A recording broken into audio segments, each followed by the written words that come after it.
Olá, estamos começando Cidadania, um programa sobre o cidadão e os seus direitos.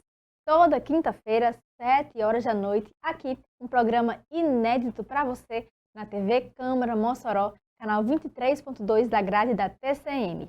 Nós buscamos sempre levar para você informação sobre os mais diversos assuntos e sempre também abordando questões jurídicas para deixar você, cidadão, sempre bem informado dos seus direitos, seus deveres e atuante na sua comunidade.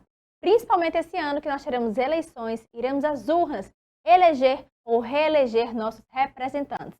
Por isso, é importante dizer que fique atento ao seu voto. Pesquise sobre os seus candidatos, veja como eles estão votando, o que eles estão propondo, o que estão fazendo, os seus aliados também, como eles estão fazendo essas parcerias políticas, é muito importante o voto consciente. E falando em voto, falando em política, falando em eleições, eu não posso deixar de falar aqui no Novo Eleitoral, esse instituto que é voltado para o direito eleitoral e direito partidário. Se você ainda não conhece, pode acessar as redes sociais oficiais do Instituto Novo Eleitoral. Tem o Instagram e também o canal do YouTube. Bom, no Cidadania de hoje nós vamos falar sobre um tema que é bastante recorrente, mas ainda assim gera muita dúvida na população, que é o inventário. Eu sei, quando a gente fala em inventário, logo nos vem à cabeça o evento morte, né? Às vezes, um parente, um familiar muito querido acaba falecendo e muitas pessoas não sabem que necessitam realizar esse inventário. Será que você é uma delas? Será que você já precisou passar por isso? Será que você já realizou o inventário ou ainda não? Bom, para tirar nossas dúvidas sobre quem precisa fazer inventário, qual o prazo para realizar o inventário, o que precisa constar no inventário, nós vamos trazer aqui nos nossos estúdios a advogada doutora Ohana Salles, que vai poder conversar conosco e tirar um pouco das nossas dúvidas, desvendar essas questões sobre inventário. Então, lembro sempre que se você tem alguma dúvida ou quer deixar a sua sugestão de tema para os nossos próximos programas, você pode comunicar-se conosco, entrar em contato através do nosso Instagram, @programa Cidadania. Bom, eu vou para um breve intervalo, mas daqui a pouco eu volto com a nossa convidada conversando sobre inventário. Não saia daí que a gente volta já.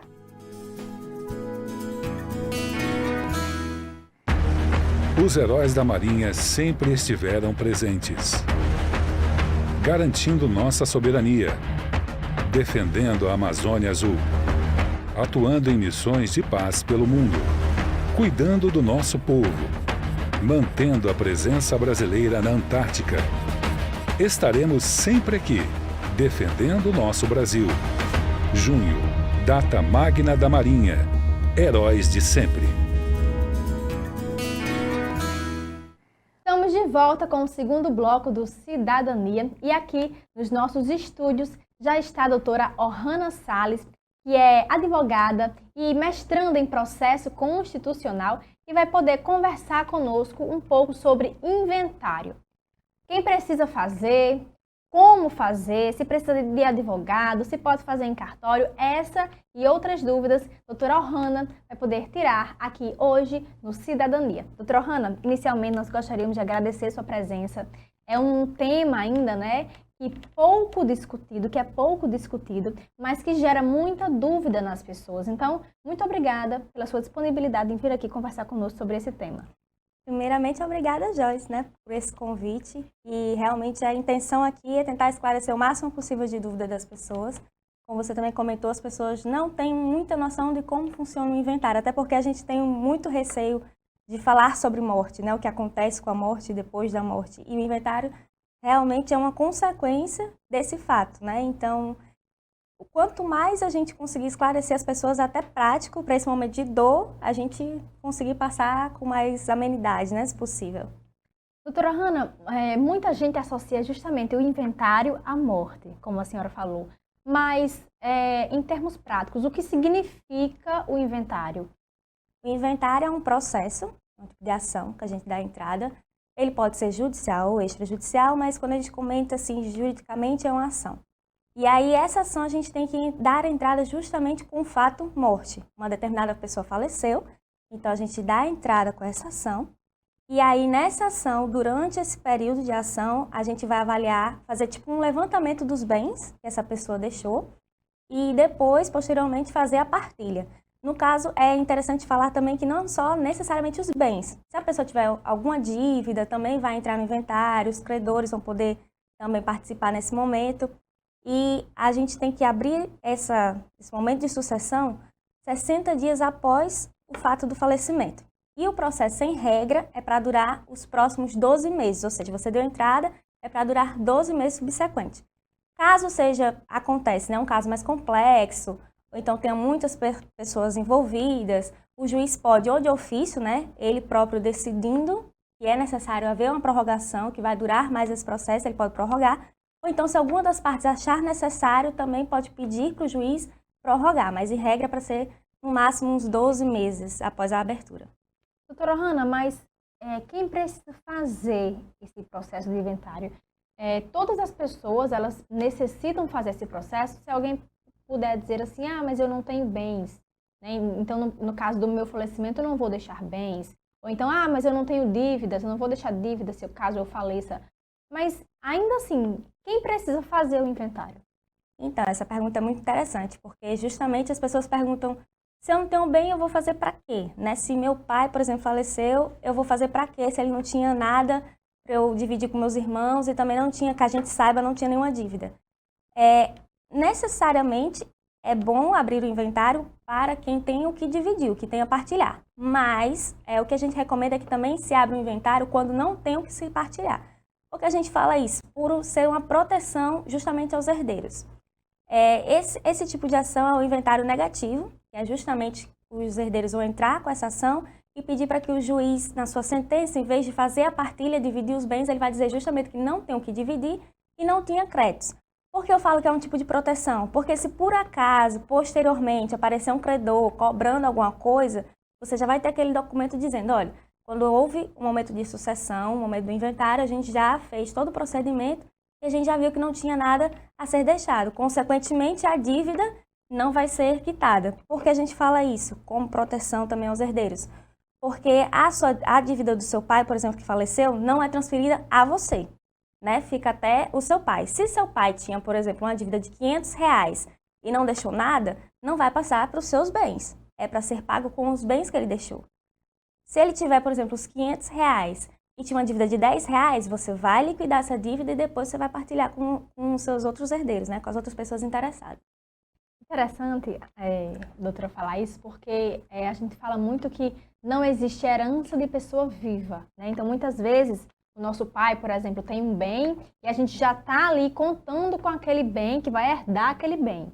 Mas, em havendo dívidas deixadas, aquele bem, então, ele não pode ser considerado do herdeiro, ele pode sim servir para pagar dívidas da pessoa falecida, né? Exatamente. Por isso também a importância do inventário. Você não vai pagar a dívida de outra pessoa. Então, no inventário, quando você faz todo o levantamento, você também faz o levantamento dos créditos, até porque os credores também podem entrar na ação.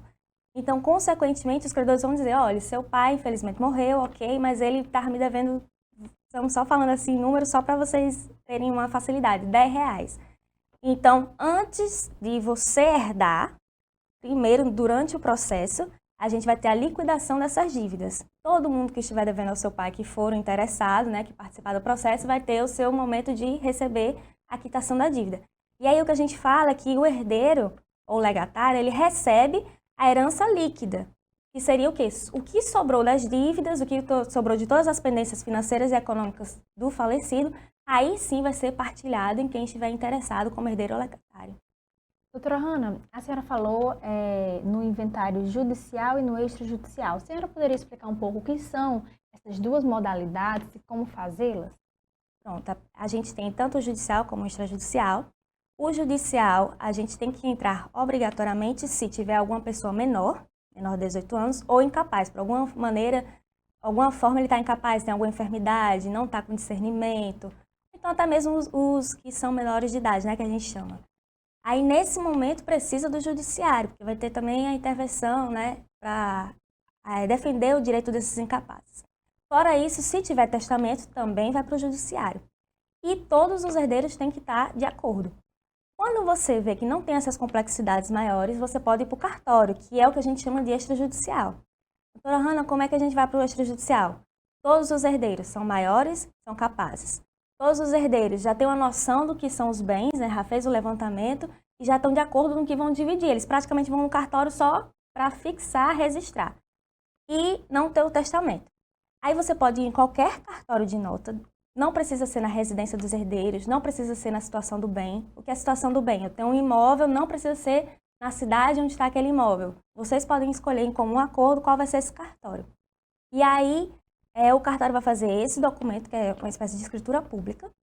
Com essa escritura, vai surtir os efeitos imediatamente, já que não tem nada mais complexo para ser discutido, a partir daquele momento já vai valer e surtir os efeitos. E aí, com esse documento também, você pode ir no cartório transferir um imóvel para algum dos herdeiros, pode ir no Detran também, transferir algum veículo, pode ir num banco, por exemplo, sacar algum dinheiro que esteja depositado. E, teoricamente, é mais simples porque não existe justamente essa discussão, né? Já está tudo resolvido entre os herdeiros. Mas não se esqueça que precisa de advogado ou de defensor público, fora as custas que o cartório também pode cobrar, né? E isso depende de cada cartório. Então quer dizer que mesmo no inventário extrajudicial realizado em cartório, ainda assim necessita da presença do advogado? Sim, de tanto o judicial quanto o extrajudicial é necessário ser assistido por algum advogado ou defensor público, né? Para as pessoas que não têm condições, são consideradas pobres na forma da lei, podem acionar a Defensoria Pública para estar presente nesse momento. É interessante também que quando você for ao extrajudicial, ao cartório, já esteja com toda a documentação o máximo possível preparada, com os dados do inventariante, com os dados de quem faleceu, com os dados dos herdeiros, a descrição dos bens, se possível uma avaliação bem próxima do valor de cada bem, de quanto que cada um vai ficar, os dados do seu advogado, os dados do defensor público, fora as certidões fiscais, né, dizendo que realmente está tudo corretinho perante a Justiça Estadual ou as entidades estaduais, autoridades federais, municipal, estadual, e também os impostos que devem ser arrecadados também já devidamente quitados. Doutora Hanna, a senhora fala muito sobre herdeiros, né? E a população, né? Ela, sempre que fala assim herdeiro, a gente lembra muito dos filhos, né? Ou então da esposa, da companheira. São apenas esses os herdeiros? Filhos e o então companheiro? Quando você vai abrir um inventário, né, a gente sempre dá essa visão maior, enaltece os herdeiros. Os herdeiros são os ascendentes, descendentes ou cônjuge. Ascendentes você pode ter como exemplo o avô, o pai, e os descendentes são os filhos, netos, sempre lembrando da ordem, né? Eu faleci, vou deixar para o meu filho, primeiramente, e depois a sequência também se for ascendente. Primeiro meu pai, depois meu avô, caso precise fazer essa escala, né? Mas também nós temos que lembrar que tem outras pessoas que são legítimas para entrar no inventário, por exemplo. Nós falamos o cônjuge, tem os herdeiros, que esses que eu comentei, ascendente, descendente e cônjuge, são os necessários. Temos o testamentário, caso tenha deixado um testamento, tem a indicação da pessoa, o legatário, o credor também pode entrar, o Ministério Público, se houver o interesse de algum incapaz, pode também atuar. A Fazenda Pública, se ela tiver algum interesse, algum crédito, por exemplo, ela também pode entrar. Um administrador de bens, se achar conveniente, também pode dar entrada no inventário. Então, a ideia vai ser destinado a esses herdeiros. Mas todas essas pessoas que eu citei, elas podem entrar com o inventário, demonstrando, logicamente, o seu interesse em ter alguma parte dessa herança. Doutora Hanna, a senhora falou aí num prazo de 60 dias, né? No caso, se o inventário não for aberto dentro desse prazo, ele ainda pode ser aberto posteriormente? E existe alguma multa para essa pessoa que não abriu esse inventário dentro desse prazo? Exatamente, é uma questão importante porque quando passa o prazo você vai pagar uma multa sobre um imposto que é cobrado, que é o ITCMD, que é o Imposto de Transição Causa Mortes, que é de uma pessoa falecida transferindo para uma pessoa viva aquele bem. E também o importante é que se passar, o principal prejuízo que eu creio que a pessoa vai ter, os herdeiros, é que aquele bem vai estar bloqueado enquanto não se resolver a situação. Então, se o seu pai, por exemplo, faleceu e deixou um dinheiro na conta, enquanto você não regular essa situação, seja judicialmente ou seja extrajudicialmente, você não vai ter conseguir acesso nenhum a esse bem. Ele vai ficar uma espécie de automaticamente bloqueado. Então, é bom que você até mesmo financeiramente, né? Para você não ter que pagar essa multa sobre o imposto e não ter que pagar algum outro encargo, você se planeje, apesar do momento, né, como eu falei, que é muito sensível, mas você se organize com seus irmãos, por exemplo, com os outros herdeiros, e tente o máximo possível cumprir os prazos. Até mesmo porque para dar uma praticidade, porque nem sempre, como eu falei no começo, se resolve da maneira mais rápida e prática, apesar do que a ideia é ser resolvido nos 12 meses subsequentes, mas então é interessante que você realmente observe esses prazos, principalmente quando a gente fala e depois vem uma multa, a pessoa já se assusta, meu Deus, ainda vou ter que pagar uma multa, vou ter que enfrentar um processo. Então, a justiça, ela tudo tem um motivo para existir, né? Então, quanto mais você se programar, é melhor, justamente para nesse momento você não ter nenhuma aflição. Bom, doutora Ohana, nós vamos fazer um breve intervalo, mas daqui a pouco a gente volta falando mais sobre inventário. Então, se você tem alguma dúvida, continue aqui conosco no nosso programa Cidadania, falando hoje sobre inventário. Até daqui a pouco. Você tem criança de 1 ano e 6 meses a 3 anos em casa? Então este vídeo é para você. Ministério da Saúde apresenta Tem Criança em Casa? Tem aprendizado também. Confira as atividades que você pode fazer em casa para despertar a curiosidade e ajudar no aprendizado e desenvolvimento do seu pequeno. Com 1 ano e meio, uma interação legal pode ser a escolha da roupa. Ao invés de decidir pela criança, convide ela a escolher junto. Se ela conseguir, deixe que ela vista a roupa sozinha. Bermuda, calça e saia são as peças mais fáceis para começar, sem pressionar ou repreender a criança. Outra atividade que pode ser divertida é o desfraude. Comece incentivando o uso do pinico ou do vaso sanitário. Nessa idade, a criança também já consegue encaixar peças e empilhar. Fazer uma torre bem alta pode ser uma ótima brincadeira. Para os pequenos que são criativos, criar personagens ou nomear objetos e criar uma história juntos pode ser muito legal. Já para aqueles muito agitados, jogar bola, brincar de pique-pega ou corrida pode ser a solução para extravasar. Já com 2 anos, é indicado continuar incentivando a independência da criança e elogiando suas conquistas para criar o hábito. Se o desfraude deu certo, elogie sempre que a criança fizer suas necessidades sozinha. Se ainda não foi completo, continue incentivando para ela conseguir. Experimente cantar músicas simples para que a criança grave e consiga cantar para você. Um jeito muito bom de ativar a memória das crianças é ensinar a responder perguntas simples que ela saiba a resposta. Como, quem é que mia e quem é que late? Se ajudar, mostre as figuras e faça as perguntas juntos. Nessa idade, a brincadeira pode ficar ainda mais rica se você convidar a criança a desenhar objetos, como a casa onde ela mora, o sol, um quadrado, a mamãe e o papai. Você também pode contar histórias e pedir para que seu filho fale o nome dos personagens que está vendo. Confira as atividades para a faixa etária do seu filho e convide todos de casa para realizarem essas atividades juntos. Elas ajudam no aprendizado da criança e criam momentos de afeto e diversão em família.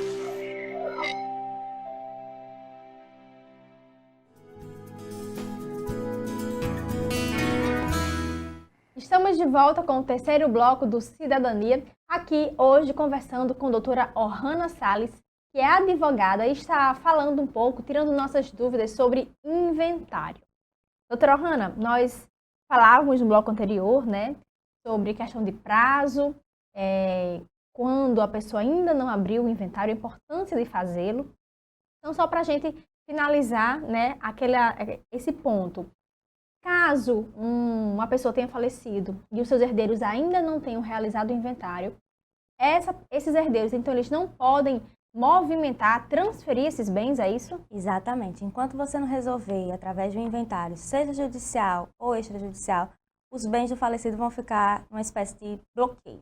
Você não consegue ter acesso às contas, você não consegue transferir o imóvel para um herdeiro, mesmo que todo mundo esteja de acordo, você precisa do documento judicial ou do documento emitido pelo cartório, dizendo que realmente houve aquela partilha, que houve esse falecimento. E isso é interessante até porque evita certas fraudes, né? Que hoje em dia, infelizmente, a gente sabe que tudo é possível, as pessoas estão muito espertas para esse tipo de coisa. Então, precisa do documento oficial para você realmente poder movimentar essa herança. Doutora Ohana, e no caso do falecido, então, deixar mais dívidas do que bens? A dúvida de muitas pessoas é, eu como herdeiro vou ter que arcar com essas dívidas da pessoa falecida? Não, a gente tem a previsão constitucional de que essas dívidas pertencem àquela pessoa. Ela contraiu, então ela deve quitar. Justamente por isso que a gente falou no bloco anterior. Quando abre o inventário, a gente vai falar não só dos bens, mas também a gente vai falar dos créditos, do débito, de todas as dívidas que aquela pessoa tem. A vida financeira e econômica vai ser exposta. Então, se tiver um credor que é interessado e que ele mostrar, olha, fulano faleceu e me devia R$10. Então, aquele inventário, tudo que ele deixou antes, vai primeiro pagar as dívidas. Após a quitação das dívidas, o que sobrar é que vai para os herdeiros e para o legatário. Agora, Hanna, se não sobrar nada e ainda ficar com dívida, essa dívida não vai ser transferida para os herdeiros. Mas também você não vai herdar nada, porque já foi tudo feito, direcionado para aquela quitação da dívida. Mas não se preocupe que você não vai herdar a dívida, certo? Tudo que tiver de bens vai liquidar e vai fazer essa quitação. Doutora Hanna, e no caso, por exemplo, de uma pessoa que morre, né, e deixa então o seu então companheiro, o seu então esposo. Nesse caso, se o bem era dos dois, o viúvo ou a viúva ainda assim precisa fazer inventário, se no caso o bem pertencia aos dois? Essa pergunta é interessante e é até um pouco complexa, que a gente estava até comentando aqui nos bastidores, de eu tentar ser o mais objetiva possível para quem está em casa entender. Porque existe uma diferença entre eu sou esposa e o meu direito como esposa e o meu direito como herdeira, né? Porque existe essa diferenciação. Como esposa, eu sou meia-heira. E como é a herança, né? Depois eu vou dividir com os herdeiros, aí sim eu tenho a posição de herdeira. Por que a gente comenta isso? Tudo depende muito do seu regime de bens.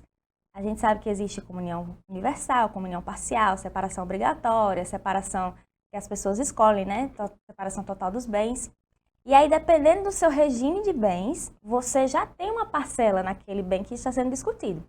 Comprei um imóvel, por exemplo, na comunhão parcial, que é o mais comum que existe, né? Compramos durante a constância do casamento. Então, a partir daquele momento já é meu e dele, a gente já está dividindo. Então, metade daquele ali já é meu, por direito, porque a gente construiu aquele patrimônio durante o nosso casamento. Então, se eu já tenho essa parte, né, eu já sou meieira, em decorrência do casamento, eu não entraria como herdeira. A outra metade, que seria dele, vai ser dividido para os outros herdeiros. Agora, por exemplo, continuando no parcial, né? Se antes ele já tinha algum patrimônio, que não fui eu que ajudei a construir, esses patrimônios de antes, eu vou herdar como herdeiro. Eu vou entrar na concorrência com os filhos, com os pais, enfim, quem estiver concorrendo como herdeiro. Então, quando você tiver um casamento, tiver alguma união estável, é muito importante que você tenha a documentação já pronta, que você realmente esteja casado no civil ou já faça o reconhecimento da união estável perante o judiciário, justamente para diminuir essa demora e esses entraves jurídicos. Porque realmente vai depender muito do seu regime de bem. E aí as pessoas vão até ficar com dúvida, né? Se eu tenho direito, se eu não tenho direito. De qualquer forma, você vai ter que entrar com o inventário e você vai informar. Eu era casada em tal regime de bens e especificar quais os bens que vocês compraram durante a relação e quais os bens que ele tinha antes da relação, justamente para facilitar o juiz quando for dividir e para os outros herdeiros também terem a sua parte justa. É uma dúvida muito recorrente, doutora Hanna. E eu acredito que na sua prática, né, a advocatícia, a senhora tenha se questionado algumas vezes, tenha se deparado algumas vezes com essas situações. Quando os herdeiros, os filhos herdeiros, não são filhos também do então companheiro, né? No caso de haver, então, uma segunda relação, onde há uma madrasta, um padrasto, né? Padrasto.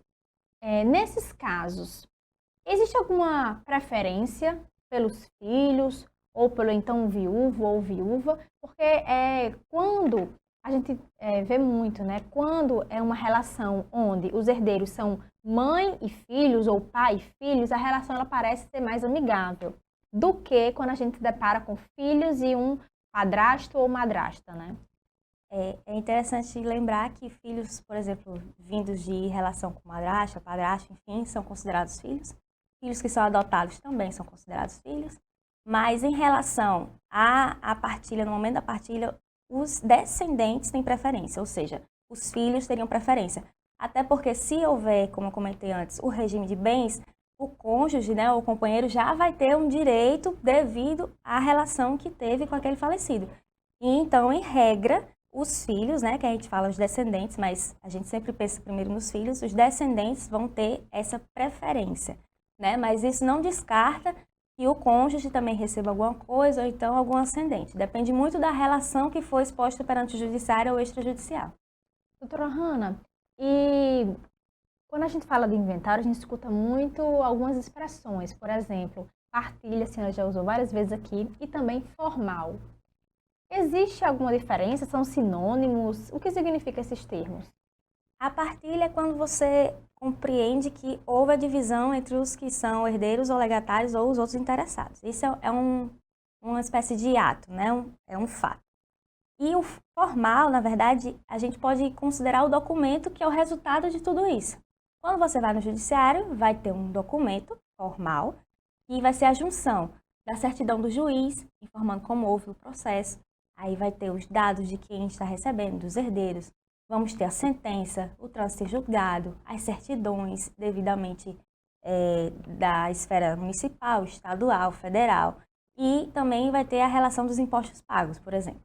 E no extrajudicial também é a configuração de um documento, onde vai estar igualmente individualizado quem era o falecido, quem são os herdeiros, os advogados que participaram, o defensor público. Igualmente vai ter também a descrição dos impostos, se foram pagos, se não foram, as certidões. Então a partilha, vamos dizer assim, é o evento, né? Dividimos entre todos os herdeiros, todos os interessados, finalizamos. Quando vai finalizar, existe é materializado em forma de documento, que é o que a gente chama de formal, né? Então quer dizer que é meio redundante, mas o formal é o documento que formaliza a partilha. Exato, é meio redundante mesmo. Quando a gente vai ler, a gente até confunde um pouco, porque a gente pensa, não, dividiu, já resolveu tudo, e na verdade com esses documentos é que você vai conseguir exercer as obrigações, os direitos e os deveres que são decorrentes daquele falecimento e do reconhecimento de tudo que aconteceu durante o inventário. Doutora Hanna, e, por exemplo, a senhora mesmo já citou aqui, né, que tem que haver pagamento, né, e citou até o imposto, né, o ITCMD. No caso, quem deve arcar com essas custas, né, por exemplo, como necessita de advogado, né, tem o pagamento, né, os honorários do advogado, e tem também essas taxas. Quem, no caso, deve arcar com esses custos? Em geral, um processo de inventário vão ter 4 despesas, no geral, certo? Cada caso é um caso. Mas você vai ter a despesa com advogado, os honorários, você vai ter a despesa de um cartório, se você levar o cartório, você vai ter as custas e despesas processuais que o tribunal cobra, e também os impostos que você tem que recolher, que o mais conhecido é o ITCMD. No geral, essas custas levam mais ou menos em consideração os 20% do patrimônio que a gente declara, que a gente levanta. Então, você já tem uma média de 20%, você vai ter que guardar desse patrimônio para pagar essas custas. Quem vai pagar? Os herdeiros. Os herdeiros, já que eles estão recebendo, eles vão ter que pagar também. O que é interessante falar, apesar dos herdeiros pagarem, por exemplo, às vezes um assume o processo e paga, depois você divide entre os outros, né? E isso aí pode ser negociável entre os herdeiros, vamos dizer assim, extrajudicialmente. Mas perante os órgãos, as autoridades, o Poder Judiciário, os herdeiros é que são responsáveis pelo pagamento de qualquer tipo de despesa que venha do inventário. Então, é necessário ter em mente, né, que é um processo necessário e que sim, você terá alguns custos, né, e por isso é importante também se precaver financeiramente, né? Exatamente. Tudo isso, como eu falei desde o começo, você precisa se programar. É triste a gente falar que naquele momento que houve o falecimento de alguém, que a gente tem um ente próximo, né, um ente querido, mas a gente tem que se programar porque essas despesas vão chegar. Até mesmo porque para dar o prosseguimento e para você, como a gente comentou, ter acesso a esses bens, você tem que primeiro pagar essas despesas. Então, é importante, como a gente comentou, você ter a noção de que existe esse patrimônio para receber, ótimo. Mas antes você paga as despesas, antes você tem que pagar as dívidas, se houver. Então, é sempre importante você ter justamente esse esclarecimento e essa compreensão de que é um processo que você tem que seguir essas etapas e que, infelizmente, né, porque ninguém gosta de pagar a conta, mas infelizmente essa parte também é necessária no processo. Doutora Hanna, eu queria agradecer sua presença. Estamos terminando o terceiro bloco, mas eu sempre digo aqui que nossos convidados estão muito à vontade para retornarem, inclusive comentando, né, conversando conosco em relação a outros temas. Então, fica o convite para a senhora retornar aqui. Eu agradeço. Desde já pode chamar que a gente volta. Eu espero que tenha sido realmente esclarecedor as pessoas, né, para a próxima vez que perguntarem sobre o inventário, se você cogitar, se você conhece alguma coisa sobre o inventário, você já ouviu esse dia, você já viu essa entrevista e com certeza sua mente está mais esclarecida para esse momento. Com certeza, eu tenho certeza disso. Muito obrigada, doutora Hanna. Nós vamos fazer um breve intervalo, mas daqui a pouco a gente volta com o quarto e último bloco e os nossos colegas, doutor Erval Sampaio e doutor Pietro Medeiros. Não sai daí, a gente volta já. Os heróis da Marinha sempre estiveram presentes, garantindo nossa soberania, defendendo a Amazônia Azul, atuando em missões de paz pelo mundo, cuidando do nosso povo, mantendo a presença brasileira na Antártica. Estaremos sempre aqui, defendendo o nosso Brasil. Junho, data magna da Marinha. Heróis de sempre.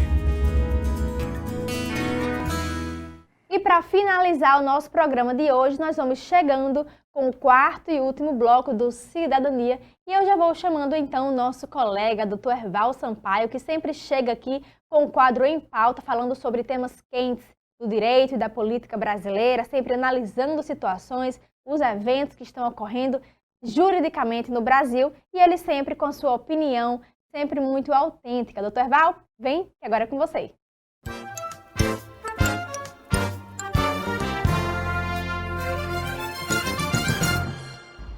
Meus amigos e amigas que acompanham o nosso quadro Cidadania, que alegria, que satisfação, mais uma participação no programa, não é?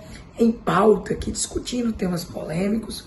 Nós vamos tratar aqui nas vésperas da eleição de algo que evidentemente é interessante, não diz respeito diretamente ao, vamos dizer, ao eleitoral, a essa parte política das eleições, mas com certeza tem reflexo. Nós tivemos na semana passada a mudança no comando do Supremo Tribunal Federal. E uma mudança que, dentro do contexto, infelizmente, inclusive, dessa polarização muito grande que eu tenho aqui trazido, comentado, né? Que tem chegado a todos os poderes, por mais que essa parte ideológica, essa parte da política propriamente dita, a política no sentido mais restrito, funcione por óbvio e deva funcionar nos poderes executivo e legislativo, a política no sentido amplo também deve existir no poder judiciário, só com uma política diferente, inclusive com o cumprimento das atribuições, né, do poder judiciário previstas na Constituição, né, dentro, evidentemente, do tecnicamente a gente chama de competência. Mas a ministra Rosa Weber, que assumiu, a segunda mulher a assumir a presidência do órgão de cúpula do Supremo Tribunal Federal, a primeira foi a ministra Ellen Grace, né?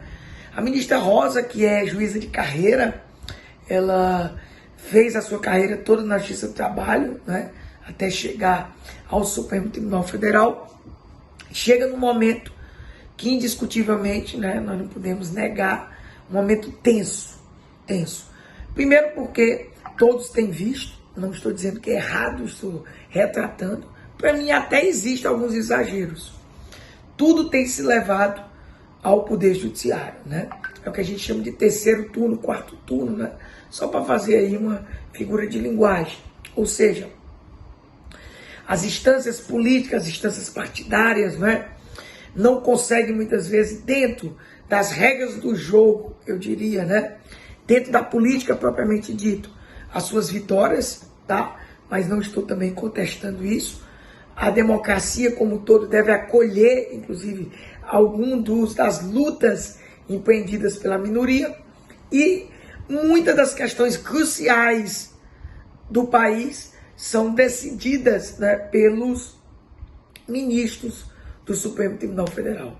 E eu toco nesse assunto porque a ministra Rosa Weber, até pela sua tradição, pelo seu estilo, né, a firmeza com que ela, inclusive, disse que desempenharia, né, 1 ano e pouco só de mandato, porque ela vai se aposentar em outubro do próximo ano, completa 75 anos, o presidente do Supremo tem um poder muito grande, E ela sabe disso.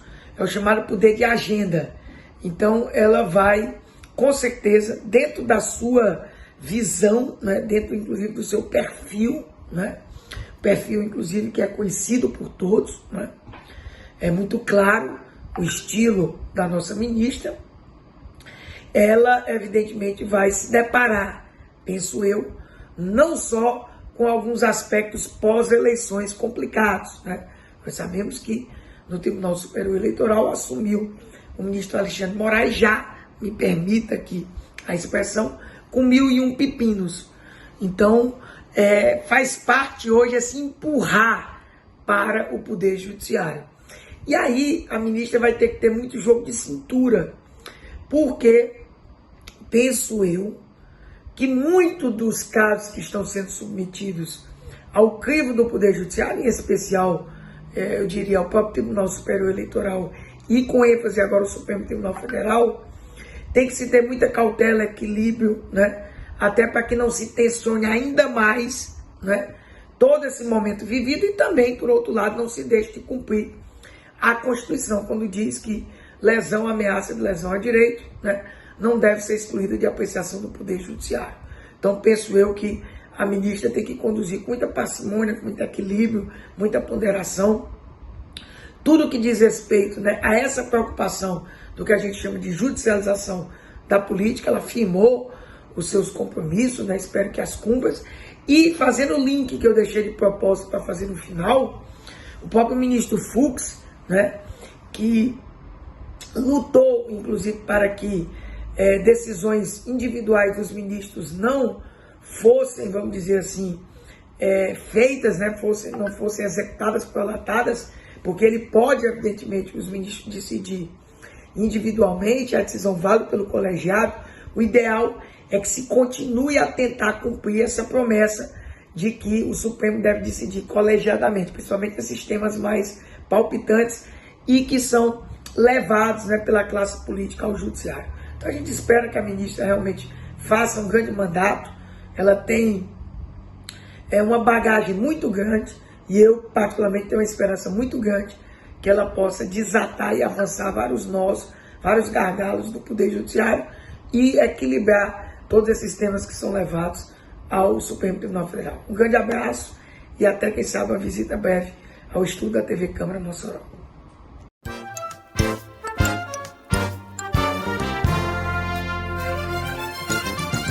Obrigada, doutor Erval Sampaio, por mais uma colaboração.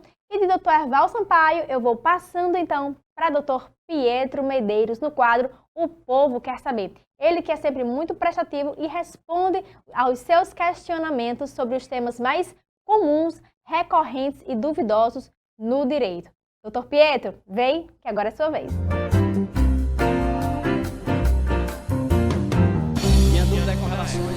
Já estamos com o nosso quadro O Povo Quer Saber aqui na TV Câmara Mossoró, no nosso programa Cidadania, com mais um tema muito importante e muito relevante. O tema de hoje já foi falado bastante no programa, na internet tem vários vídeos sobre esse assunto, mas, porém, contudo, todavia, entretanto, só essa semana eu recebi 4 mensagens pedindo para falar sobre esse tema, que é relacionado à venda casada. Eu vou te dar aqui um truque para que você não caia mais na venda casada que você não quer. E na venda casada relacionada à garantia estendida. Então, os vendedores estão no seu direito, são treinados para vender. Só que às vezes o consumidor é levado a uma situação e que ele não percebe que ele está adquirindo sem querer, sem o seu consentimento, a questão da, abre aspas, garantia estendida, que na verdade, tecnicamente, não é uma garantia estendida. Então, indo aqui inicialmente para a venda casada, que é algo que é proibido no nosso ordenamento jurídico, imagine que você vai abrir uma conta no banco e por tabela você recebe um cartão de crédito sem você pedir, certo? Imagine que você vai comprar um carro novo, que é muito raro hoje em dia, né? Em uma concessionária, e nessa compra do carro você adquire um seguro que também você não pediu. Isso aí seria a venda casada, que é proibido no nosso ordenamento jurídico, no Código de Defesa do Consumidor, lá no artigo 39. Isso é proibido. Mas o que as pessoas estão reclamando bastante é de algumas compras que estão fazendo em determinadas lojas de eletrodomésticos, por exemplo, geladeira, fogão, micro-ondas, airfryer, enfim, equipamentos eletrônicos, e que nessas compras, quando vem a nota fiscal, depois ela chega em casa, ela vai ler, ela vai sentar, vai ler, vai ter lá um seguro. Na verdade, eles chamam de garantia estendida, que na verdade não é uma garantia estendida, é um seguro. Como é que funciona? Quando você compra um produto, você tem 7 dias para devolver. Se você não quiser, você vai lá e devolve. Claro que você tem que justificar ali, se foi, rapaz, um tênis aqui não deu no meu pé aqui, enfim, não deu certo, a cor eu pensei que era uma coisa, quando eu abri era outra coisa, a geladeira, aquela não funcionou, mas você tem 7 dias para devolver. Legalmente, através do Código de Defesa do Consumidor, lá do seu artigo 26, legalmente, o fabricante ele tem uma garantia de 90 dias, ele dá uma garantia de 90 dias. Contratualmente, seria 12 meses. Então, eu tenho, juntando aqui os 90 com tudo, eu tenho o prazo legal com o contratual, eu tenho um ano de garantia de um produto.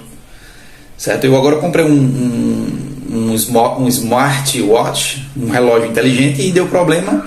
Estou sem ele aqui, devolvi para garantia. Então, juntando o prazo legal com o prazo contratual, nós temos aí 12 meses. Quando o vendedor coloca lá na sua compra, abre aspas, a garantia estendida, que não é garantia, porque garantia quem dá é o fabricante, seja a garantia legal, que é 90 dias, seja contratual, que é 12 meses, o que ele está dando ali para você é um contrato de seguro, é um seguro.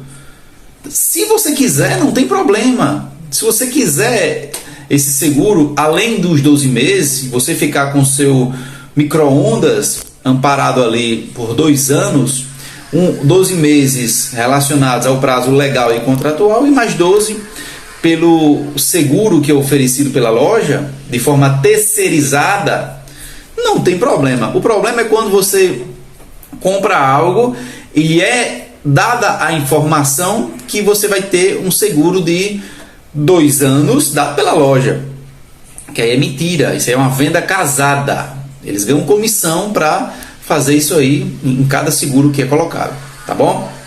Então, primeira coisa, não é garantia estendida, porque garantia quem dá é o fabricante, seja de 90 dias, seja de 1 ano. O que ele está dando para você é um seguro.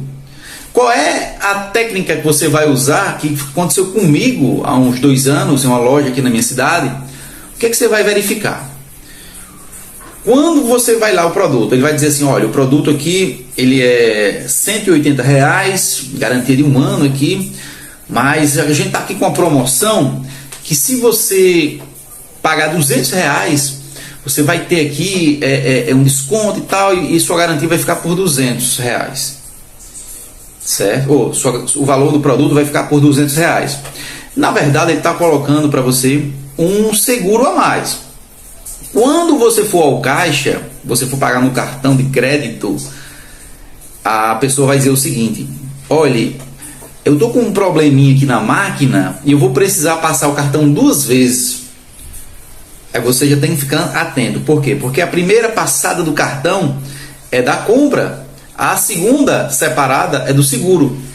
Então foi assim que eu notei, né? Foi assim que eu notei quando eu fui comprar e quando foi me oferecida essa venda casada, certo? Então, para fechar aqui o nosso vídeo de hoje, se você quiser o seguro, não tem nenhum problema. Se você não quiser e for colocado de forma arteira, de forma subliminar na sua compra, você tem que verificar lá, veja lá quando você for passar o cartão, veja lá na nota fiscal, exija a nota fiscal, um direito do consumidor, exija lá a nota fiscal se está lá o seguro separado, o valor, se está o valor da sua compra.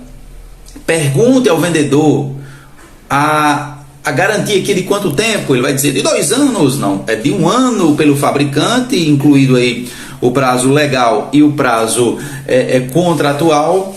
Mas, se você quiser, a gente vai colocar aqui um seguro a mais, ele custa tantos reais aqui, e você quiser, esse seguro ele vai dar uma cobertura de mais 12 meses.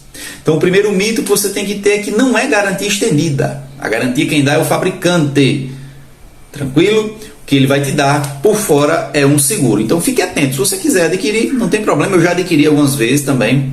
Não tem problema. O problema é quando essa venda ela é feita de forma casada, o que é inadmissível perante o nosso ordenamento jurídico, e a compra ela deve ser clara. O consumidor tem que saber o que realmente está comprando. Então, ficamos por aqui com nossa dica de hoje aqui no quadro O Povo Quer Saber. Espero que eu tenha respondido para vocês. Grande abraço, fiquem com Deus e até a próxima.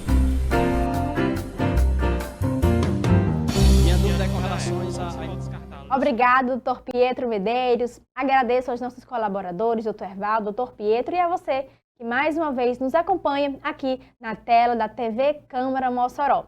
Convido você a permanecer aqui conosco na nossa programação e assistir também a reprise desse e de outras edições do programa Cidadania.